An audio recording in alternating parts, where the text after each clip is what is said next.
Salut les gars, Manière c'est Garage 68 pour le projet JJ.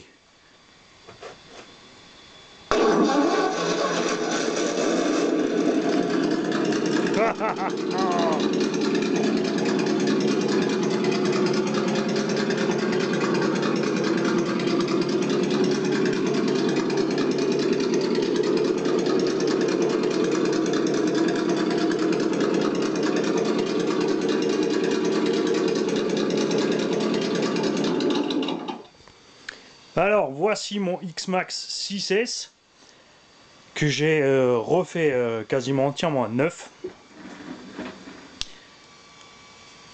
Carrosserie d'origine de X-Max, transparente, peinte simplement en noir brillant parce que c'est toujours aussi efficace.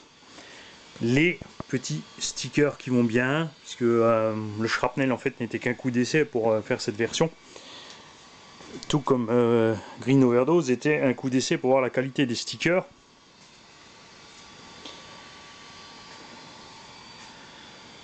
Alors, la barre de toit en fait est amovible. Ça permet en cas de retournement de ne pas la casser. Je n'ai pas mis l'éclairage ici pour éclairer, c'est juste pour voir le véhicule. Ça fait quand même son petit effet dans la nuit. J'ai fait simple, j'ai pas fait comme mon premier X-Max qui avait, j'avais utilisé des LED de 3 mm pour faire des Angel's Eyes devant. J'avais des barres de LED fait maison ici à l'intérieur du pare-choc, 2 rangées. Enfin, j'avais 25 ou 30 LED sur l'avant, une dizaine à l'arrière. Ça éclairait vraiment bien. Le 6S me sert essentiellement dans la forêt pour pas rouler quand est sauvage. C'est pour ça qu'on n'a pas fait trop de chichi. Il n'a pas besoin d'aller vite. C'est pour ça aussi que le 6S est idéal. Comme il n'y a pas de diff central, il franchit quand même un peu mieux encore que l'autre. Il a les pneus aussi bien mous. J'ai mis les chaussettes rouges de chez Murat RC. On a mis... Je vais enlever la carrosserie. Les pare-chocs aussi ont été éloignés. En fait, à l'avant, j'ai utilisé un sabot RPM. Et on a éloigné le pare-choc avec des bagues en caoutchouc ici pour l'avancer en fait d'un bon centimètre. Puisque ce qui détruit le plus la carreau, c'est le pare-choc qui va heurter la carreau. Surtout à l'arrière. L'avant là, on l'a écarté quand même à cause des LED.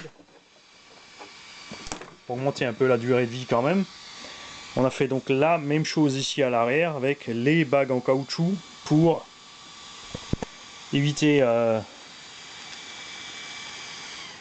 que tout n'aille taper. Comme il a la protection avant RPM, j'ai mis aussi l'arrière. Vous allez me dire pourquoi, puisque la roulette de l'arrière ne sert à rien. Oui, d'origine, mais Mani, bien sûr, il a modifié. J'ai mis des cales ici à peu près de 7 à 8 mm, ce qui fait que quand on est debout, on est bien sur les roulettes et pas sur le pare-choc. Le véhicule a reçu un kit entier de triangles neufs, de fusées, de chapes, de roulements. Enfin, tout ce qu'il y avait, puisque j'avais extrêmement... enfin, j'ai beaucoup de pièces de rechange au cas où, qui n'ont pas servi, puisque l'engin n'a pas cassé.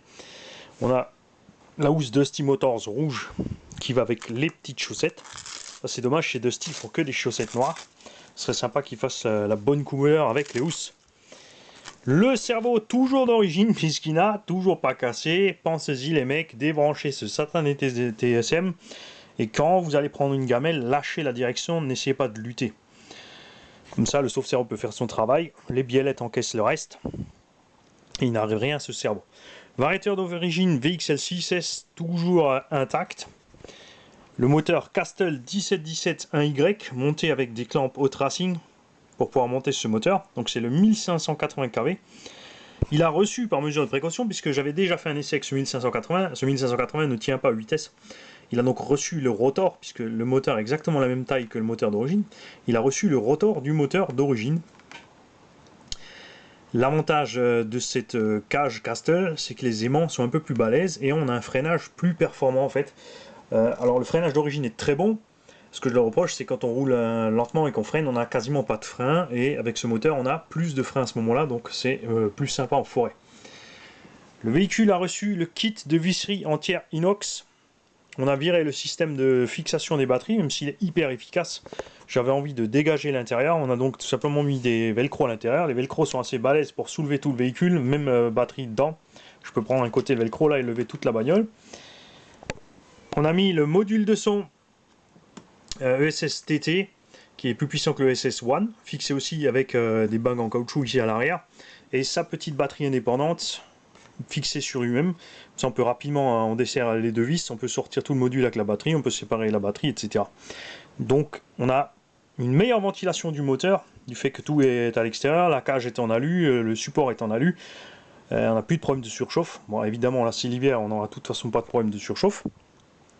L'engin a reçu tout autour un kit de visserie complète inox de nos amis autrichiens sur eBay. J'ai mis de la visserie inox partout, jusque dans les diffs. Il n'y a plus une seule vis d'origine, sauf les 4 vis des carters de diff, puisque les vis inox c'est un peu plus tendre. J'ai donc gardé les vis en acier bruni sur les diffs qui sont plus solides. Ne vous en faites pas, c'est pas une vis que j'ai perdue. J'avais tout simplement pas mise dessus. Salut les gars.